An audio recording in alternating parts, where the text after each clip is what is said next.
Here's a thorough review of the 1994 TV miniseries The Stand, based on Stephen King's novel. Overview. Released in 1994, The Stand is a post-apocalyptic miniseries that chronicles a battle between good and evil after a deadly virus wipes out most of the world's population. The story is set against a backdrop of societal collapse, as the surviving humans align themselves with either the forces of good, led by the saintly Mother Abigail, or the malevolent Randall Flagg, who embodies evil and chaos. The characters and cast. One of the key elements of The Stand is its rich ensemble cast. Some of the standout performances include Gary Sinise as Stu Redman, a tough yet relatable survivor who becomes one of the central characters of the group who band together to rebuild society. Molly Ringwald as Franny Goldsmith, a pregnant woman who represents innocence and hope and who plays a significant role in the forming of the new society. Rob Lowe as Nick Andros, a mute man who proves to be invaluable due to his strength and intelligence. Lowe's portrayal of Nick is one of the most emotionally resonant performances in the series. Jamie Sheridan as Randall Flagg, the embodiment of evil. Flagg's magnetic presence and chaotic energy make him a terrifying antagonist. Sheridan's portrayal is chilling and sets the tone for the impending battle between good and evil. Laura San Giacomo as Nadine Cross, a complex character. Torn between her lust for Flagg's power and her moral compass, Nadine is one of the series' most tragic figures. Themes. The central theme of The Stand is the classic battle between good and evil, but Stephen King also weaves in a lot of exploration of human nature. As society crumbles, characters must decide who they want to be, both individually and as part of a community. There are moments that focus on personal redemption, survival, the fragility of civilization, and the importance of collective action. The series is heavily philosophical at times, raising questions about free will, the nature of evil, and the struggle to rebuild a broken world. It also dives deep into the psychological effects of trauma and how people cope with the collapse of their world. The 1994 miniseries versus the novel. While the miniseries stays relatively faithful to the book, some nuances were lost due to the limitations of TV programming. The novel's intricate details, especially regarding the backstories of characters, are somewhat condensed, but the essential elements of the plot and the core themes remain intact. Notably, King's knack for creating complex characters with moral dilemmas is present, though some of the more graphic moments from the book had to be toned down to fit TV standards. The 2020 series. When compared to the 2020 adaptation, the 1994 miniseries has a slightly slower pace, but also has a more focused sense of purpose, especially in terms of character development. The 2020 series, which was released by CBS All Access, now Paramount Plus, modernizes some elements and takes creative liberties that are a bit more experimental, such as the portrayal of Flagg and the deeper dive into contemporary themes of politics and division. The 2020 version had a different tone. It leaned into a darker, more disjointed narrative with a more nihilistic take on the collapse of society, while the 1994 miniseries was still hopeful despite its apocalyptic setting. The 1994 series, with its traditional TV miniseries format, felt more like a classic King story, with the larger-than-life battle between good and evil, while the 2020 series had a more fractured narrative, with more ambiguity surrounding the characters' roles in the world's demise. The influence of the miniseries. The 1994 miniseries became a cult classic partly due to its compelling characters and unforgettable performances, especially by Jamie Sheridan as Flagg. It helped solidify The Stand as a standout piece of King's work and introduce the story to a generation that might not have read the book. It also contributed to the wave of King adaptations during the 90s, which included It, The Shining, and The Tommyknockers. To finish up, the 1994 The Stand miniseries holds up as a beloved adaptation, both for its staying true to Stephen King's core themes and for the strong performances from its cast. While the 2020 version brought a fresh and darker perspective, the 1994 series remains a classic due to its nostalgic appeal, memorable characters, and a more traditional take on the story. The essence of King's novel, especially the themes of survival, community, and the eternal battle between good and evil, resonates just as strongly today as it did when it first aired. The 1994 adaptation is still considered one of the standout King TV miniseries, and its place in the pop culture of the 90s is undeniable. Misery is one of those films that leaves a lasting impact on anyone who watches it, and it's a brilliant example of psychological horror at its best. Based on Stephen King's novel of the same name, the film was released in 1990 and is directed by Rob Reiner. With a chilling premise, strong performances, and a palpable sense of tension, Misery has stood the test of time. Plot overview. The story follows famous novelist Paul Sheldon, played by James Caan, who is recuperating after a car accident in the remote home of Annie Wilkes, Kathy Bates, an obsessive fan of his work. Paul is in a vulnerable position, both physically and emotionally. After completing his latest manuscript, Paul gets into a car crash during a snowstorm, and Annie, who turns out to be a former nurse, rescues him and brings him to her home to heal. However, things quickly take a dark turn.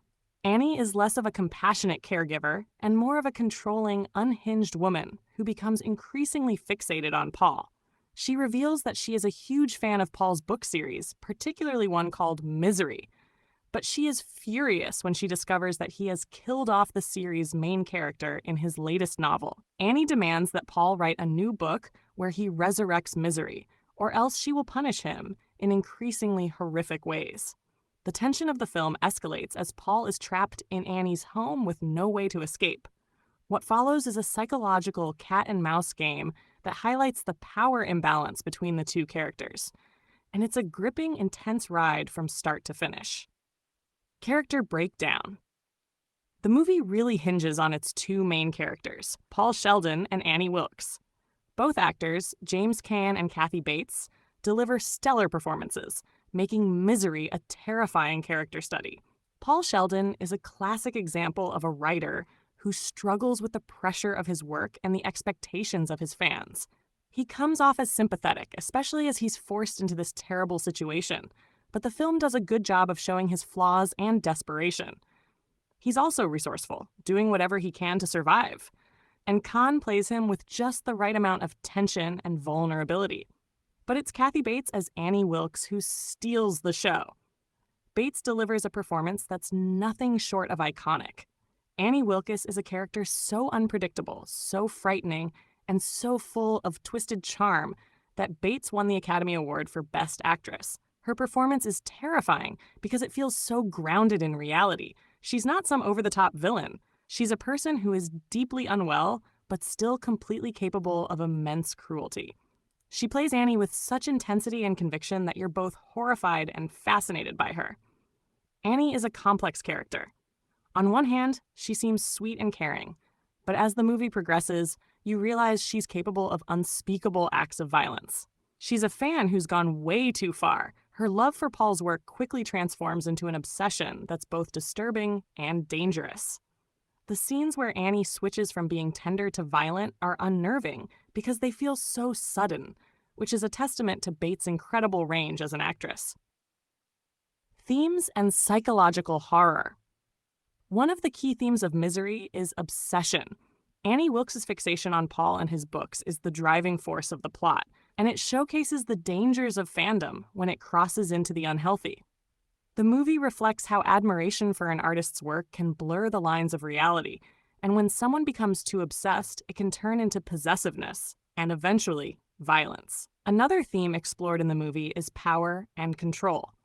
Annie holds all the power over Paul, both physically and emotionally, and as the film progresses, you see her manipulation of Paul take its toll. Her ability to control every aspect of his life, whether it's forcing him to write a book, controlling his food, or dictating his actions, creates a suffocating atmosphere. Paul's sense of powerlessness is a key part of the tension, and watching him try to regain some control is part of what makes the film so engaging. The movie also plays on isolation. Paul is trapped in a house far away from civilization, with no one to help him. The remoteness of the setting amplifies his feeling of entrapment and makes Annie's increasingly erratic behavior even more terrifying.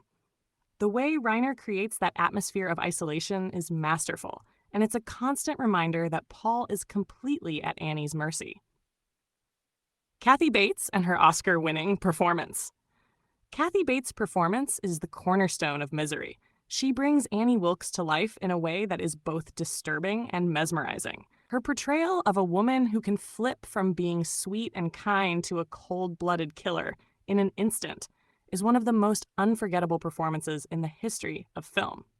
Bates won the Academy Award for Best Actress in 1991 for her role, and it was well-deserved.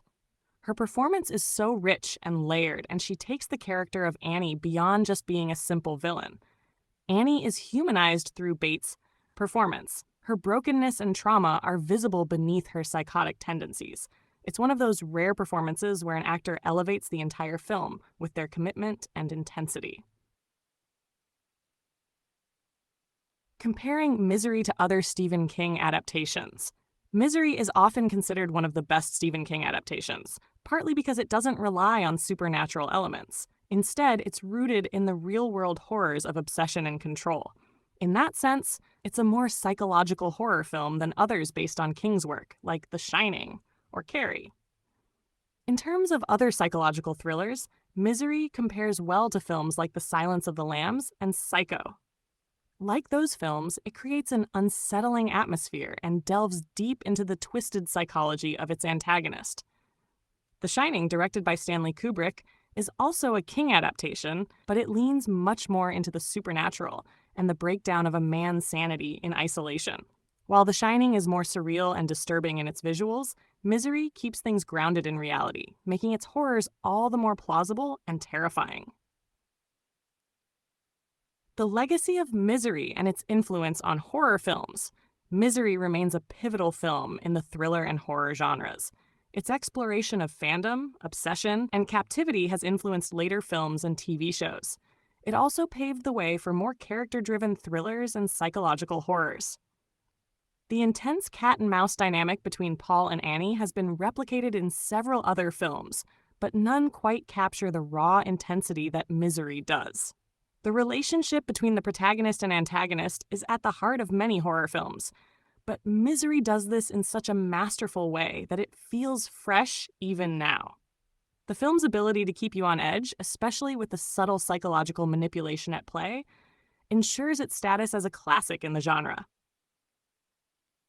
Conclusion. In conclusion, Misery is a chilling, well-crafted film that has stood the test of time.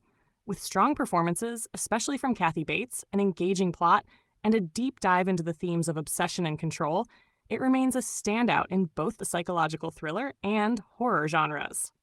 It's a film that captures the terrifying potential of fandom and the darkness lurking in the minds of its characters. If you're a fan of Stephen King adaptations or just enjoy intense psychological thrillers, Misery is an essential watch. It's a slow burn that builds tension until the very end, and Kathy Bates' Oscar-winning performance will haunt you long after the credits roll. If you haven't seen it yet, make sure to watch it. You won't regret it.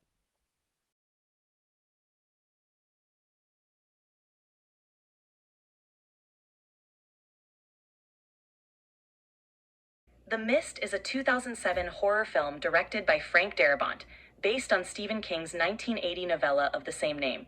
Here's an in-depth review. Plot overview. The story begins in the small town of Bridgeton, Maine, after a severe thunderstorm causes a mysterious, thick mist to envelop the area. David Drayton, an artist, and his son Billy are among those trapped inside a local supermarket with other townspeople. As they try to survive, they quickly realize that the mist is filled with deadly creatures, and the situation becomes increasingly dire. Characters. David Drayton, played by Thomas Jane. The protagonist, a painter who tries to protect his son and others from the horrors in the mist. Mrs. Carmody, played by Marcia Gay Harden, a religious zealot who uses the crisis to incite fear and manipulate others, leading to intense conflict within the group. Ollie Weeks, played by Toby Jones, a store employee who becomes one of the key defenders against the creatures. Amanda Dumfries, played by Laurie Holden, a school teacher who helps David in protecting the group. Themes: human nature and morality. The film explores how extreme circumstances can bring out both the best and worst in people, emphasizing the thin line between civilization and chaos. Fear and paranoia. The Mist becomes a metaphor for the unknown and how fear can drive people to irrational actions. Religion and fanaticism. Mrs. Carmody's character highlights how fear can be exploited by those who manipulate religious fervor for their own gain.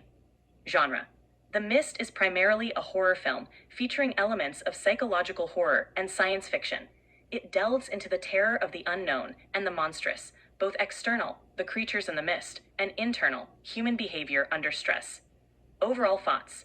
The Mist is notable for its intense atmosphere and its exploration of human nature in the face of unimaginable terror. The film is well acted, particularly by Marcia Gay Harden, whose portrayal of Mrs. Carmody adds depth to the film's social commentary. The movie's ending, which stays true to King's original novella, is especially memorable for its shocking and thought-provoking conclusion. Overall, The Mist is a compelling horror film that examines the darker aspects of human nature while delivering plenty of scares and suspense.